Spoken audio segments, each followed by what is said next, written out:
Di dunia ini kan ketika dihadapi dengan yang namanya proses belajar, ada dua jenis manusia. Pertama, manusia yang menganggap proses belajar sebagai beban. Kedua, manusia yang menganggap proses belajar sebagai penghasil kebahagiaan. Kuncinya di metode, Pak. Mereka yang selama ini terbebani dengan proses belajar, mungkin metodenya nggak tepat. Dan sebaliknya, mereka yang menikmati proses belajar mungkin telah menemukan metode yang udah oke banget dan cocok buat mereka. Gini, belajar itu kayak ngejalanin proses kompleks di otak, cuy. Dan metode yang tepat itu bikin proses belajarnya jadi lebih efektif dan lebih efisien.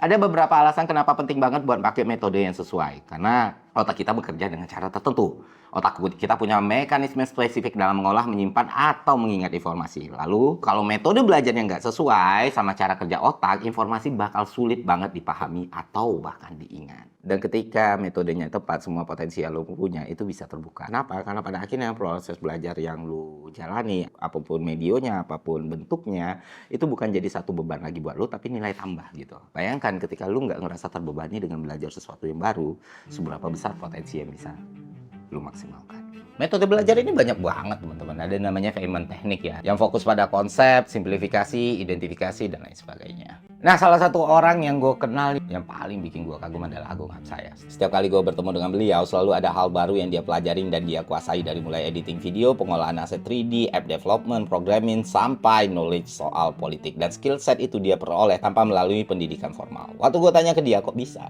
Dia cuma bilang kuncinya di cara belajar yang dia gunakan. Agung mampu memaksimalkan waktu yang dia miliki untuk menambah pengetahuan dan keterampilan yang baru. Ini yang membuat gue pengen banget tahu apa yang sebenarnya dilakukan Agung Hapsa sampai mencapai level tersebut.